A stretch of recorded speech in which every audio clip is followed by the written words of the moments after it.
tema de hoje, na verdade não é nem o tema de hoje, é o tema de todos os dias. Verdade.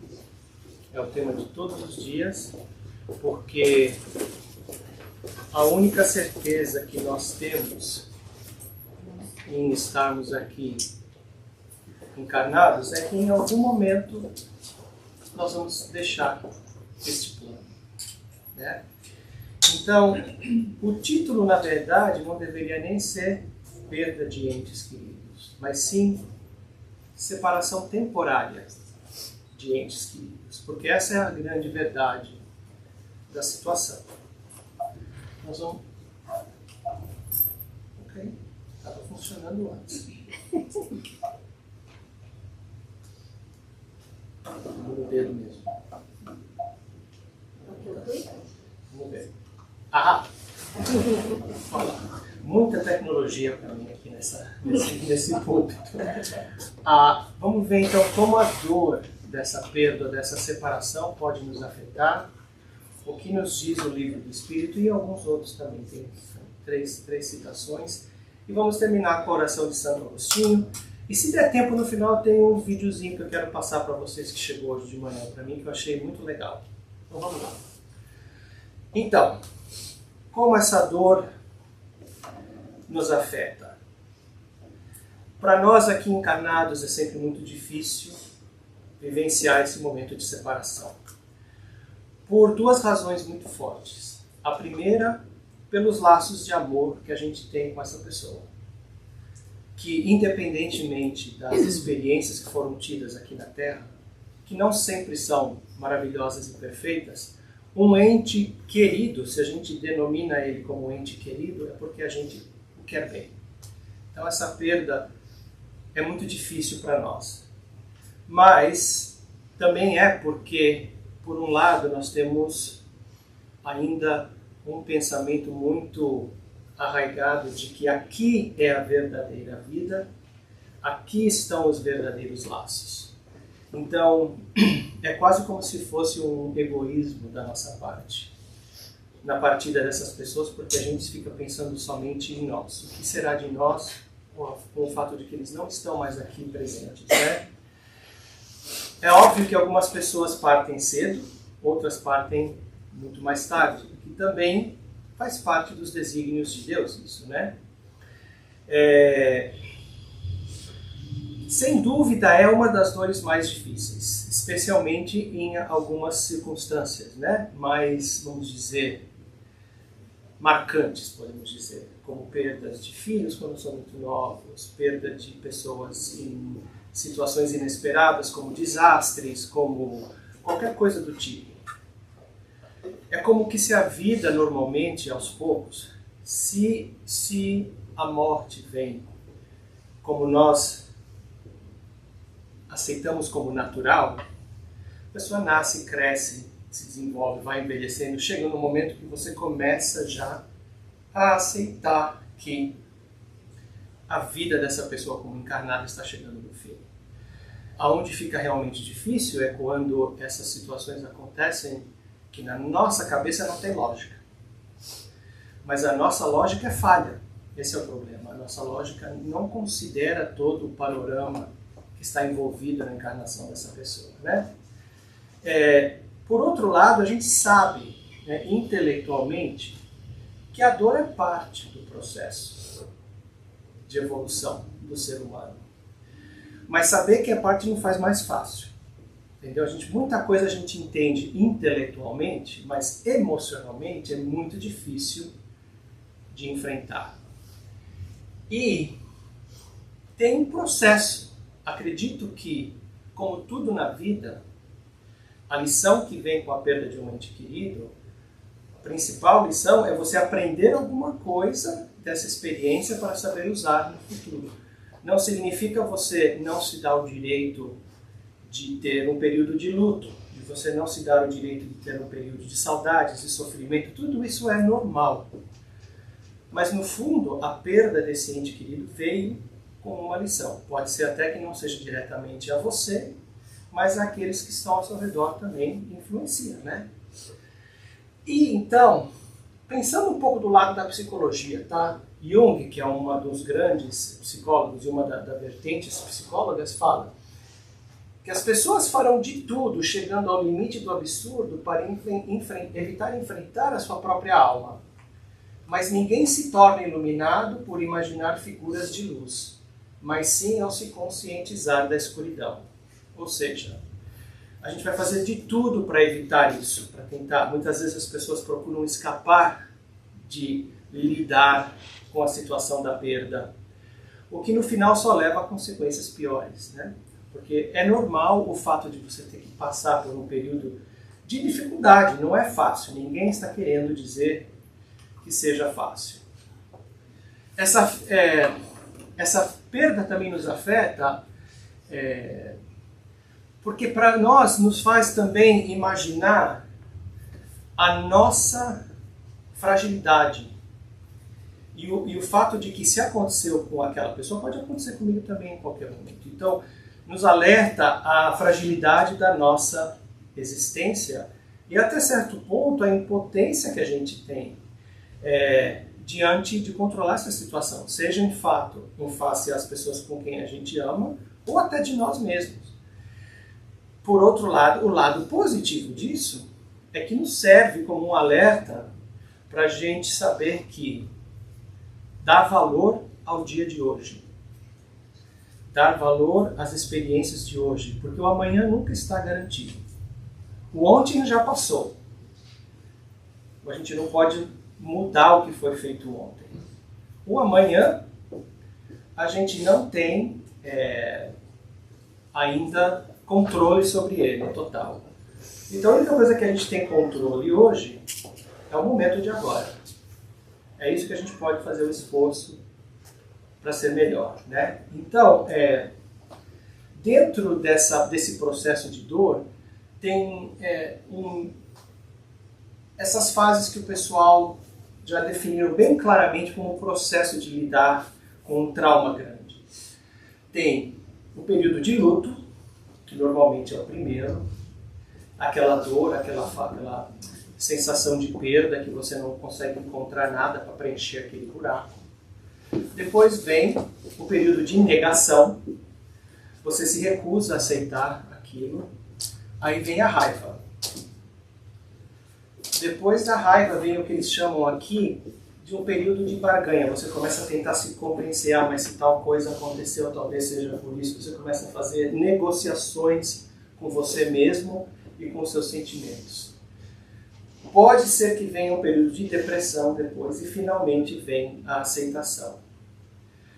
A grande diferença é quanto tempo a gente gasta em cada uma dessas fases. Tem pessoas que acabam gastando a vida toda até chegar e nunca chegam na aceitação. Então isso transforma a existência dessa alma num verdadeiro purgatório. Não precisa nem querer imaginar se tem céu ou inferno. Essa pessoa está vivendo um inferno aqui. Então, o nosso esforço, como os que ficaram atrás, depois a gente vai ver o porquê também a gente tem essa dívida com os que foram, é de, tudo bem, passa-se por esse período, mas passa-se dentro de um tempo razoável, né? E por isso que é importante, depois da perda de uma pessoa muito importante, você procurar ajuda, se você não está conseguindo fazer isso sozinho. Existe apoio a essas coisas, existem terapias, existem psiquiatras, existem grupos de apoio, porque a gente tende a se sentir meio que isolado numa ilha quando isso acontece. Está acontecendo só comigo. Não é verdade. Está cheio de gente passando por isso ao mesmo tempo. E o ditado diz, a união faz a força. Então esse é um momento que, se você não está conseguindo sozinho, procure, peça, né? Precisamos de um apoio aqui, né? Então, é necessário realmente, já que a gente não pode evitar esses acontecimentos, a gente tem que encontrar, a melhor opção é encontrar consolo na fé e esclarecimento. E por sorte a doutrina espírita nos ajuda muito com isso, porque a gente entende que, como eu disse no início, o tema nem deveria ser perda de entes queridos, deveria ser talvez uma separação temporária de entes queridos. Porque a conexão nunca é perdida completamente, né? porque nos ajuda a entender que a vida continua após a morte. E a gente tem muitos exemplos já hoje em dia de que isso é verdade. Não precisa mais ficar, mas será que é, será que não é? Não. Tem literaturas e mais literaturas e mais literaturas que comprovam a existência da alma, da vida depois da morte física, da capacidade dessas pessoas se comunicarem com os entes queridos, seja através, talvez, de psicografias, de aparecimentos em sessões espíritas, mas mesmo através só do sonho. Né? Você sonha com a pessoa e você às vezes não lembra, mas você se encontrou com ela, recebeu conforto e tudo. Às vezes a gente vai deitar angustiado, né? Acorda no dia seguinte, se sentindo melhor. Se lembra que sonhou, mas não lembra o detalhe do sonho. Pode ter certeza que esse sonho veio para amenizar qualquer coisa que estava acontecendo. Né? Então, aqui diz, né? Imaginem quantas angústias poderiam ser amenizadas se mais pessoas pudessem ter em seus corações a certeza de que, apesar de estarem em planos diferentes por algum tempo, para o amor não existe tempo nem espaço. Os laços permanecem além de tudo. É como dizer, transportando um pouco para a nossa existência aqui na Terra, é uma pessoa que você quer muito bem e essa pessoa vai se mudar para um lugar muito longe, num outro continente, do outro lado do globo. Você não vai ter mais a possibilidade de ver essa pessoa. Tudo bem. Hoje em dia, tem-se internet, WhatsApp, você estaria conectado. Né? Mas houve épocas em que o simples fato da pessoa tomar essa decisão, ter que ter tomado essa decisão, significava nunca mais ver essa pessoa.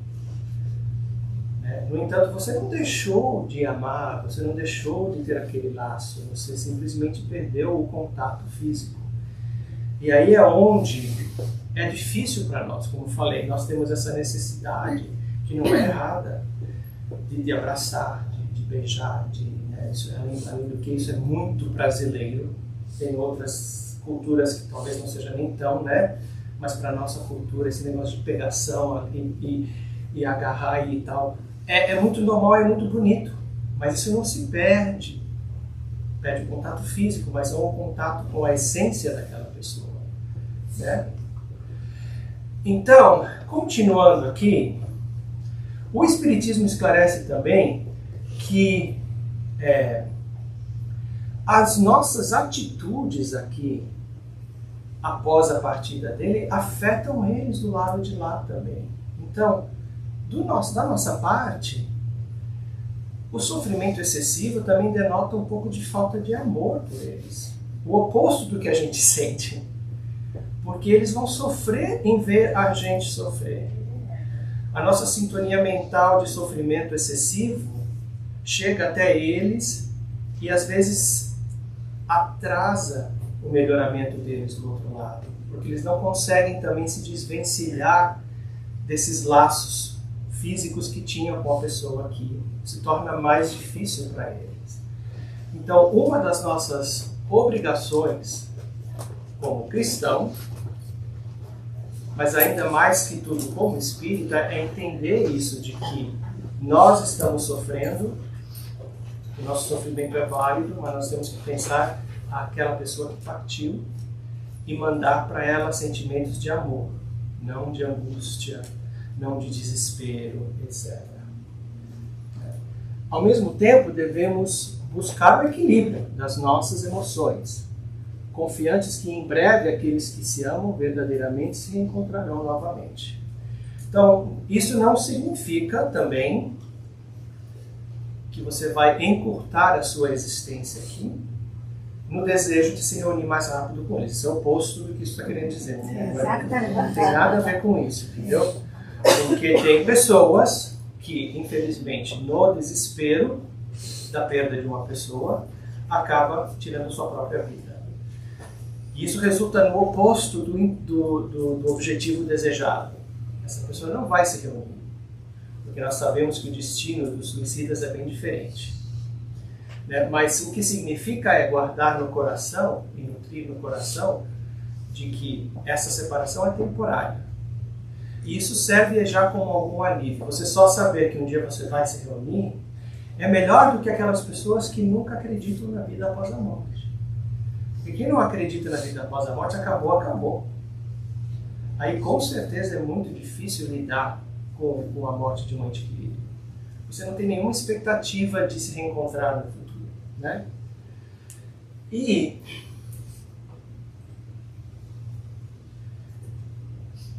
a doutrina também nos ensina sempre que essas dores, tanto para nós, ou quanto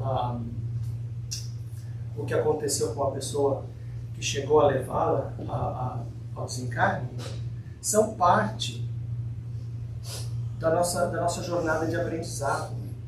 E que é apenas uma transição. Nós vamos ver daqui a pouquinho que, na verdade, o que a gente deveria estar sentindo pela pessoa foi alegria. Está livre. Sorte deles que foram para o outro lado. Né? Nós é que ainda estamos aqui. Então, o Emmanuel, numa psicografia do Chico, ele fala: pensa neles com a saudade convertida em oração.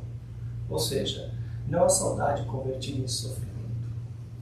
As tuas preces de amor representam acordes de esperança e devotamento, despertando-os para visões mais altas da vida. Ou seja, as nossas orações ajudam eles a despertarem para a realidade deles do lado de lá. Quando puderes, realiza por eles as tarefas em que estimariam prosseguir e tê-los contigo por infatigáveis zeladores de teus dias. Ou seja, honra a história dessa pessoa por continuar com o seu legado. Se essa pessoa gostava de fazer tal coisa, vai e faz como homenagem. Com certeza ela vai estar presente nesse momento. Usa dos ensinamentos dessa pessoa como uma forma de você se melhorar. E então eu acho muito lindo, por exemplo, quando você vê que às vezes uma família pede uma pessoa, um filho e tal, e em homenagem a esse filho criou uma fundação para tentar ajudar, por exemplo, essa criança, esse jovem morreu de overdose. Cria uma fundação para tentar ajudar a diminuir o abuso das drogas. Ou que seja uma fundação para ajudar as mães de filhos de drogados, a comunidade. Isso é o que Emmanuel fala aqui através. Você usa a situação para ajudar não somente você, mas os outros, e com isso você está deixando a pessoa que está do outro lado contente. Se a pessoa tinha um hobby, alguma coisa que você costumava fazer junto, não deixa de fazer isso porque a pessoa não está mais aqui. Ao contrário, faz mais ainda. Porque são nesses momentos que essa conexão se sente, você se sente próximo da pessoa, né? Então vamos passar um pouquinho agora a ver o que o Livro dos Espíritos nos fala em perguntas bem específicas sobre isso. Então a pergunta 934 fala: a perda dos entes querentes, dos entes que nos são caros, não constitui para nós legítima causa de dor, tanto mais legítima quanto é irreparável e independente da vossa vontade? Responde os Espíritos: essa causa de dor atinge assim o rico como o pobre. Representa uma prova, uma expiação que é comum e é a lei. Tendes, porém, uma consolação em poderdes comunicar-vos com os vossos amigos pelos meios que vos estão ao alcance, enquanto não dispondes de outros mais diretos e mais acessíveis aos vossos sentidos. O que isso diz para mim é que com a evolução da humanidade, novas formas de comunicação vão se abrir também. Conforme a humanidade se evolua mais espiritualmente, as barreiras que a gente ainda encontra hoje, tanto com essa comunicação mais direta, vão começar a desaparecer. Mas mesmo assim, hoje em dia, nós temos os meios. Eu mencionei o sonho, às vezes a pessoa se manifesta através de uma carta, de uma psicografia. Existem muitos exemplos disso. A 935. Que se deve pensar da opinião dos que consideram profanação as comunicações com o alento humano? Nós sabemos que existem muitas pessoas que consideram isso bruxaria, magia negra, etc., né? Não pode haver nisso profanação. quando haja recolhimento e quando a evocação seja praticada respeitosa e convenientemente. Como sempre, os Espíritos vêm e dizem, se existe a possibilidade é porque Deus permite. Quem faz a possibilidade de ser boa ou má é o homem, da forma como ele usa. Então, o que ele quis dizer isso? Com recolhimento e respeito é que não é para você usar isso para coisas de adivinhação, entendeu? É você usar realmente isso com o intuito só de você receber uma comunicação de alguém que vai ser de benefício para a pessoa. A prova de que assim é, tendes no fato de que os espíritos que vos consagram a afeição acodem com prazer ao vosso chamado. Sentem-se felizes por vos lembrardes deles e por se comunicarem convosco. Haveria profanação se isso fosse feito levianamente. Então, a possibilidade de nos pormos em comunicação com os espíritos é uma dulcíssima consolação, pois que nos proporciona meio de conversarmos com os nossos parentes e amigos, que deixaram antes de nós a terra. Pela evocação, aproximamo-nos de nós. Eles vêm colocar-se ao nosso lado, nos ouvem e respondem. Cessa assim, por bem dizer, toda a separação entre eles e nós. Auxiliam-nos com os seus conselhos. Testemunham-nos o afeto que nos guardam e a alegria que experimentam por nos lembrarmos deles. Para nós, grande satisfação é sabê-los ditosos, informar-nos, por seu intermédio, dos pormenores da nova existência e que passaram a adquirir a certeza de que um dia nos iremos a eles juntar. Tudo bem, isso parece, assim, de repente, que tem um aparelhinho que você vai lá e você liga e tudo isso acontece. Não é bem assim. Mas o que ele quer dizer é que nesses momentos de comunicação, a gente sente que essa distância não existe. E como essa comunicação se dá às vezes? Às vezes você pensando, comunicando na sua mente, falando, você está fazendo uma coisa, fala, poxa, então pessoa, a gente costumava fazer isso junto. Muitas vezes a gente não ouve as coisas que são sopradas no nosso ouvido, as ideias que vêm na nossa cabeça. A gente sente, às vezes, um calafrio. Tem muitas representações disso. Às vezes você está pensando não sei o quê, você sonha, você está pensando, você está na sua casa fazendo uma coisa que você conectar com aquela pessoa, você está com uma música tocando, pum, a próxima música que vem era uma música que essa pessoa gostava. Não existe coincidência nisso, existe sempre, são formas que eles vão dizendo, estou aqui, entendeu? Estou conectado e tal. Existem casos um pouco mais diretos, como estão dito aqui, que acontece realmente isso. A gente tem vários exemplos nos livros, no próprio Evangelho, nos livros de André Luiz, está cheio desses exemplos. Mas não é dizer que, se eu não vou num centro que tem um trabalho mediúnico e eu ponho um pedido, não sei o que, eu recebo, é a única forma. Não, isso acontece o tempo todo com a gente, o tempo todo. Vamos passar para 936. Como é que as dores inconsoláveis dos que sobrevivem se refletem nos espíritos que as causam? Muito importante essa pergunta que a gente estava vendo. O espírito é sensível à lembrança e às saudades dos que lhe eram caros na terra, principalmente logo após o desencarne, enquanto eles estão num período de transição também. Mas uma dor incessante e desarrazoada o toca penosamente. Por quê? Nessa dor excessiva, ele vê falta de fé no futuro e de confiança em Deus, e por conseguinte um obstáculo ao adiantamento dos que o choram e talvez à sua reunião com eles. Então ele fica triste por ver isso, porque ele pensa, meu Deus, agora essa pessoa, ao invés de estar tentando ir para frente, está estacionada nisso daí, isso vai atrasar ainda mais a nossa possibilidade de reencontro. A gente, né? E quando a gente passa para o outro lado, a gente começa a ver as coisas com um pouco mais de claridade. Então por isso esse negócio, essa parte que fala aqui, que ele vê falta de fé no futuro e na confiança em Deus. Porque a gente tem que confiar em Deus de que a separação foi feita por uma razão muito justa. Talvez a gente não consegue ver ainda com os nossos olhos, com a nossa razão, mas ela existe. Estando o espírito mais feliz no espaço do que na terra, lamentar que ele tenha deixado a vida corpórea é deplorar que seja feliz. Então, ou seja, a gente deve estar pensando no oposto, né?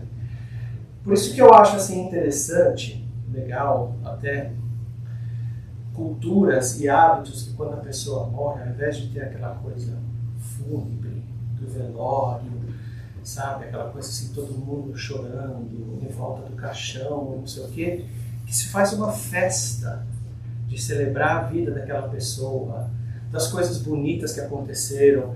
E as pessoas, ao invés de estar tudo chorando, elas estão rindo, contando histórias, participando, trazendo, sabe, tem momentos de emoção? Tem, claro, porque a pessoa foi embora. Né? Mas é muito mais legal para o espírito ver todo mundo naquele momento reunido, de uma forma fazendo uma homenagem àquela pessoa, mas feliz, em congregação, em harmonia, em amor entre aquelas pessoas, do que aquela coisa sombria, que é uma coisa que vem de uma tradição muito velha, que a gente tem em muitas culturas, especialmente as culturas católicas, né? Que isso acontece até hoje em dia. E eu acho assim, eu vou por respeito a quem está fazendo o evento, né? Mas não porque eu sinta nenhum tipo de conexão com aquilo, eu sei que a pessoa que está lá já não está mais lá, mas eu vou em respeito à pessoa que, para aquela pessoa tem um significado muito forte você estar presente lá. Mas a gente precisa mudar um pouco esse pensamento, né? Figuremos dois amigos que se acham metidos na mesma prisão. Achei essa comparação muito interessante. Ambos alcançarão um dia a liberdade, mas um a obtém antes do outro. Seria caridoso que o que continuou preso se entristecesse porque o seu amigo foi libertado primeiro? Não haveria de sua parte mais egoísmo do que afeição em querer que do seu cativeiro e do seu sofrer partilhasse o outro por igual tempo? O mesmo se dá com os dois seres que se amam na terra. O que parte primeiro é o que primeiro se liberta, e só nos cabe felicitá-lo, aguardando com paciência o momento em que a nosso turno também o seremos, né? Que é uma outra mudança completamente de paradigma que a gente tem. É aquela ideia de que essa é a verdadeira vida e a gente não tem muita certeza do que acontece do outro lado. Então a gente se foca muito nisso, quando na verdade a verdadeira vida é daquele lado. Então eles voltaram, eles estão livres dos impedimentos do corpo físico, das doenças, de dores, de vivenciar os desastres, as coisas que acontecem nesse planeta o tempo todo. Na verdade é uma bênção para eles. Continuando com a 936. Façamos ainda a este propósito outra comparação. Tendes um amigo que, junto de vós, se encontra em penosíssima situação. Sua saúde ou seus interesses exigem que vá para outro país, onde estará melhor em todos os respeitos. Deixará temporariamente de se achar ao vosso lado, mas com ele vos correspondereis sempre. A separação será apenas material. Desgostar-vos-ia o seu afastamento, embora para bem dele? Pelas provas patentes que ministram da vida futura, da presença em torno de nós, daqueles a quem amamos, da continuidade da afeição e da solicitude que nos dispensavam, pelas relações que nos faculta manter com eles, a doutrina espírita nos oferece suprema consolação, por ocasião de uma das mais legítimas dores. Com o Espiritismo, não mais solidão, não mais abandono. O homem, por muito insulado que esteja, tem sempre perto de si amigos com quem pode comunicar-se. Impacientemente suportamos as tribulações da vida. Tão intoleráveis nos parecem que não compreendemos, possamos sofrê-las.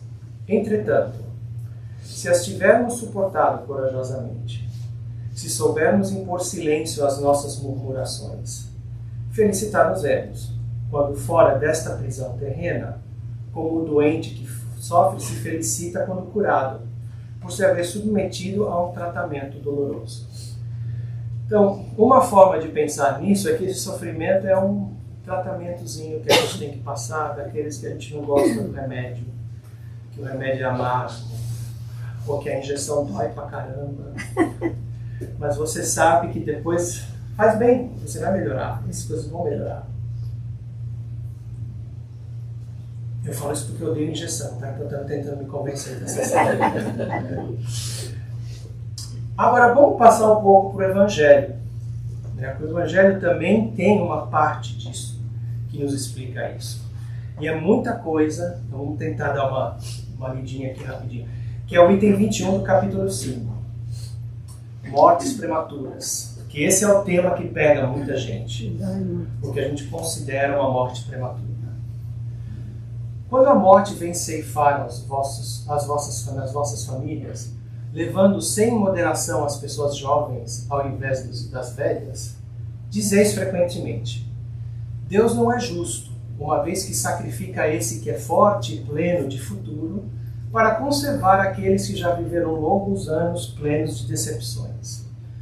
Uma vez que leva aqueles que são úteis e deixa aqueles que não servem mais para nada. Nossa, Uma vez que parte o coração... eu sirvo ainda, hein? Uma vez que parte o coração de uma mãe, privando-a da inocente criatura que fazia toda a sua alegria.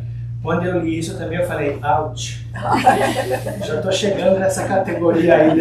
Eu já estou faz um tempo. E sei lá, talvez tenha sido a tradução desse evangelho, a versão do evangelho, né, um pouco forte, mas o sentimento é, gente, vamos pôr isso no contexto.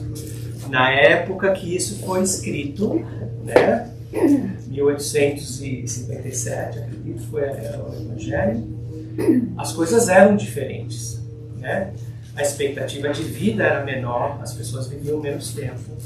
E realmente a pessoa, quando chegava a uma certa idade, deixava de ter o que a sociedade daquela época considerava como agregar valor à sociedade.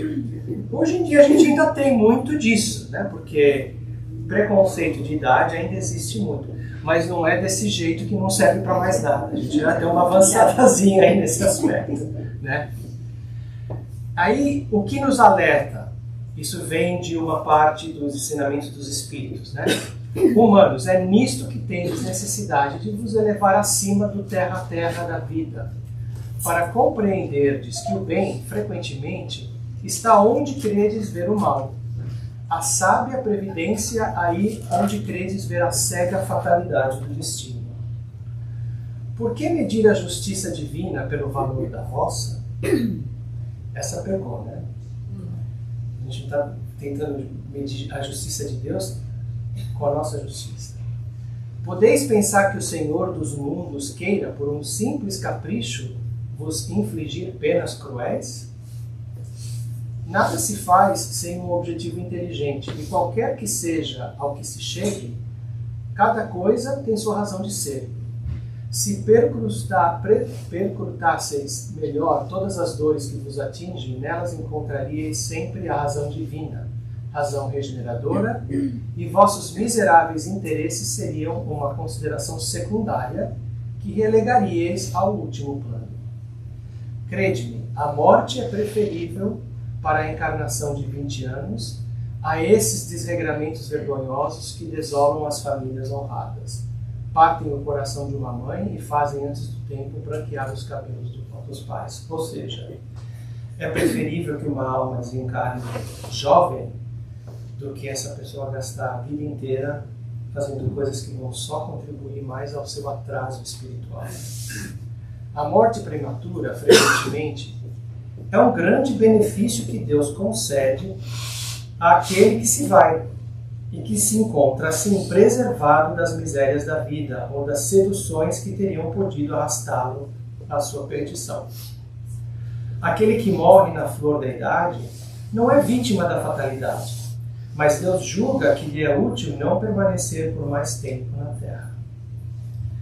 E para aqueles que passam por isso, é a lição, o ensinamento de ter essa perda tão jovem, tão cedo dessa pessoa na vida, né? Porque existem os dois lados disso. É uma horrível infelicidade, dizeis, que uma vida tão plena de esperanças seja tão cedo cortada. De quais esperanças quereis falar? Das da terra, onde aquele que dela se vai teria podido brilhar, construir seu caminho e sua fortuna? Sempre essa visão estreita que não se pode elevar acima da matéria. Sabeis qual seria a sorte dessa vida tão plena de esperanças segundo vós? Quem vos diz que ela não poderia ser cheia de amarguras? Contais, pois, por nada as esperanças da vida futura, já que preferis as da vida efêmera que arrastais sobre a terra? Pensais, pois, que vale mais ter uma posição entre os homens que entre os espíritos bem-aventurados? Regozijai-vos, ao invés de vos lamentar, quando apraz a Deus retirar um dos seus filhos desse vale de misérias. Não há egoísmo em desejar que ele aí permanecesse para sofrer convosco? Essa dor se concebe naqueles que não têm fé e que não vê na morte uma separação eterna. Mas vós, espíritas, sabeis que a alma vive melhor, desembaraçada do seu envoltório corporal. Mães, sabeis que vossos filhos bem-amados estão perto de vós. Sim, bem perto. Seus corpos fluídicos vos cercam, seus pensamentos vos protegem. Vossa lembrança os embriaga de alegria. Mas também as vossas dores desarrazoadas os afligem, porque elas denotam uma falta de fé e são uma revolta contra a vontade de Deus. Vós que compreendeis a vida espiritual, escutai as pulsações de vosso coração, chamando esses entes bem-amados. E se pedirdes a Deus para os abençoar, sentireis em vós essas poderosas consolações que secam as lágrimas, essas aspirações maravilhosas que vos mostrarão o futuro prometido pelo soberano Senhor. Isso vem de Sanson, um antigo membro da Sociedade Espírita de Paris, de 1863. Essa parte do Evangelho que eu peguei, acho que resume tudo da parte de ver com a partida que nós vemos como rápida dos entes queridos, né? Quem somos nós para dizer, poxa, Deus está sendo injusto, essa pessoa tinha uma vida inteira pela frente, perdeu a vida já. A gente não sabe o que a vida dessa alma poderia ter sido.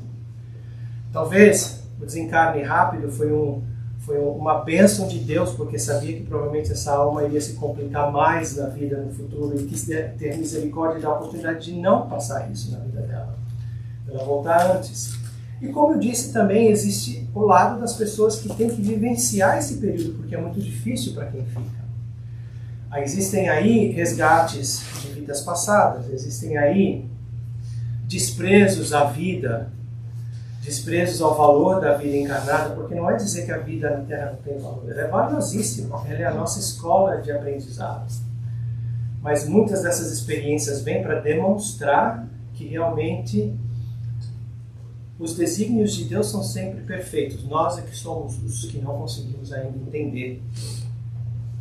Aí tem um trecho aqui, antes da gente ir à oração de Santo Agostinho, que é do espírito de Joana de Ângeles, que diz: a morte prematura de seres amados não tem caráter punitivo, como invariavelmente se pensa. Antes significa prêmio aos que desencarnam e que se desincumbiram dos compromissos, merecendo o direito à liberdade do cárcere carnal. Naturalmente que a ausência física junto aos afetos da retaguarda produz dor e saudades nesses. No entanto, a compreensão de que, ora, eles estão felizes e próximos, dependendo somente de cada qual sintonizá-los mentalmente, diminui essas emoções aflitivas e amplia o afeto que prossegue ao lado da certeza do próximo reencontro duradouro e ditoso. Como sempre, Joana de Ângeles também resume muito bem as coisas. Vamos passar então a essa oração que eu achei muito linda. A morte não é nada. Eu somente passei para o outro lado do caminho. Eu sou eu, vocês são vocês. O que eu era para vocês, eu continuarei sendo. Me deem o nome que vocês sempre me deram. Falem comigo como vocês sempre fizeram. Vocês continuam vivendo no mundo das criaturas, eu estou vivendo no mundo do Criador.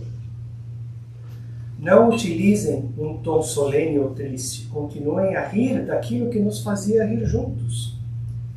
Rezem, sorriam, pensem em mim. Rezem por mim.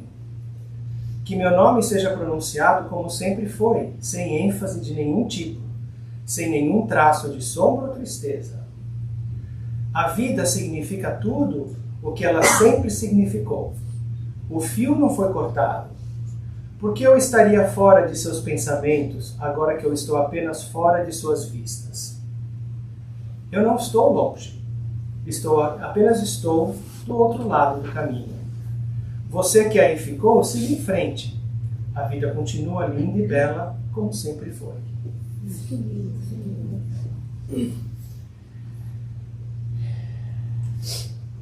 Muito obrigado, gente, por essa oportunidade. Comentários? 8 anos atrás, meu genro, tinha 36 anos, Eu lembro. morreu subitamente. E a minha, quando telefonaram lá para minha filha, dizendo que infelizmente seu esposo morreu, ela começou a chorar. Aí a filha mais velha, que hoje tem 14 anos, ia fazer 6 anos, ela disse: mãe, você não tem que chorar. Ela falou em inglês. You don't have to cry out loud, you have to cry silently. Outro dia eu acordei. Perdão, só estou preparado. Vai. Ninguém morre. Daddy, a gente só perde o corpo. Daddy vai voltar para visitar a gente. A menina ia fazer 6 anos, eu não sabia que ela estava tanto assim, tá vendo? Aí a mãe, eu quase que fui junto. Eu comecei a chorar porque a Lili falou isso. Chorei mais ainda. Eu disse: que bom, olha que sabida. Né? Coisa linda. Deixa eu pôr isso aqui, a gente pode... Outro dia eu acordei cedo, o sol nem tinha raiado. No terreiro lá de casa, eu escutei um cochichado. Curioso, eu cheguei perto para saber ao certo o que era conversado. Falavam da violência que o mundo vem sofrendo, da conta que o povo paga sem sequer estar devendo, e de como a maldade em toda velocidade, todo dia, está crescendo. Foi aí que eu percebi que era uma reunião, virtudes e sentimentos debatendo essa questão, e a razão disse a bondade: só se muda a humanidade consertando o coração. A paz também estava lá, já que a paz é um sentimento. Ferida, chorando muito naquele exato momento, decidiu pedir ajuda e disse: ou o homem muda ou aumenta o sofrimento.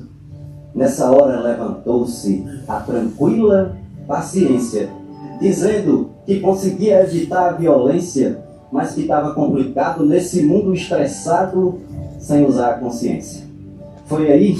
Foi quando se ouviu a voz firme e forte do respeito, que disse: a violência é irmã do preconceito. Respeitando o diferente, o homem anda para frente. Talvez esse seja o jeito. A honestidade disse: você tem toda razão, mas acrescento na lista o fim da corrupção. O retorno é garantido se o dinheiro é investido numa boa educação.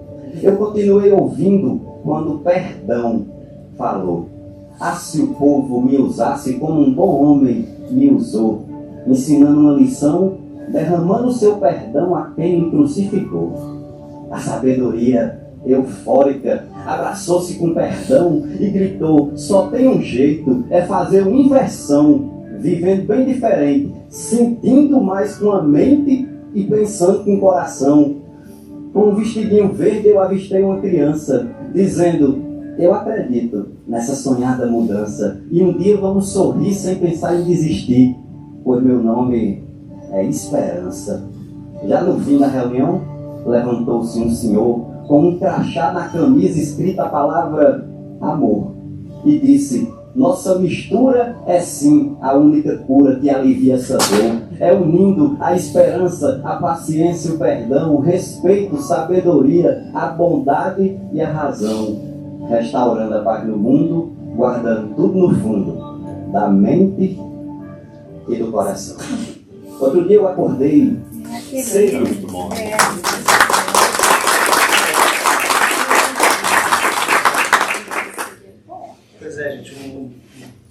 Esse cara tem umas poesias assim fantásticas. Né? E achei essa muito interessante porque veio hoje de manhã e era uma reunião da morte lá, olhando tudo que está acontecendo.